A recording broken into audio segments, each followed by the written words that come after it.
नमस्कार मित्रों, मैं राजीव मतवाला अयोध्या से। मैं अपने उद्गार आपके सामने रखता हूँ। हमेशा से कोई हारता आया है तो कोई जीतता आया है। शायद ये समय का चक्र है। बचपन में मेरे पूज्य बाबा श्री प्रायः कहा करते थे, जिस स्कूल का प्रधानाचार्य जैसा होगा वैसा ही स्कूल का प्रतिबिंब होगा।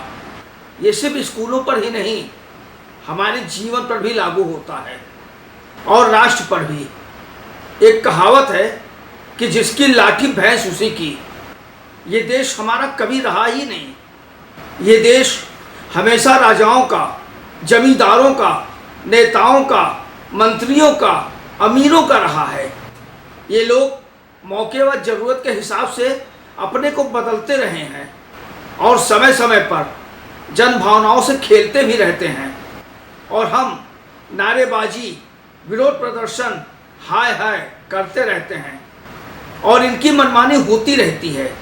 ये तो वही बात हुई कि जिनके हाथ में कुछ भी नहीं है उन्हें देश की चिंता खाए जा रही है, और जिनके हाथ में सब कुछ है वही देश खाए जा रहे हैं।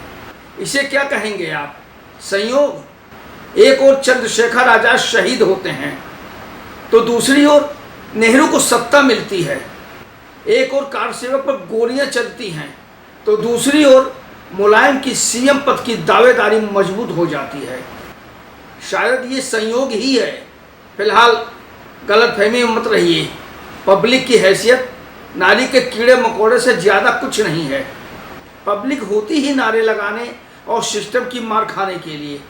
तभी तो हम राष्ट्र के काम आते हैं। और हाँ, एक बात बड़ी जिम्मेदारी के साथ कहा जाता है कि 100 सुनार की एक लोहार की। अच्छा लगता है ये सुनना।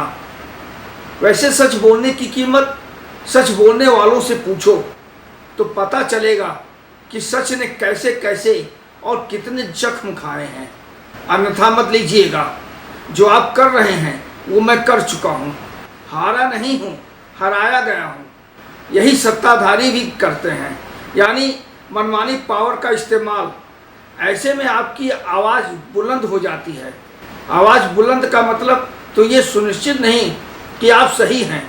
बुलंद आवाज़ पद के अनुरूप ही सही होती है, वरना आपकी राय सोने की ईंट के समान तो है, पर उसको मानने वाला अहमियत रखता है तो ठीक, नहीं तो बेकार। वहीं दूसरी ओर मामूली सी पोर्ट्रेट पर किसी नेता की तस्वीर पड़ती है तो वो करोड़ों में बिक जाती है। पद मायने रखता है। आवाज़ उठाना अच्छी बात है, पर सावधान, कहीं लेने के देने न पड़ जाएं। 14 गौ रक्षक का हर्ष देख ही चुके हैं।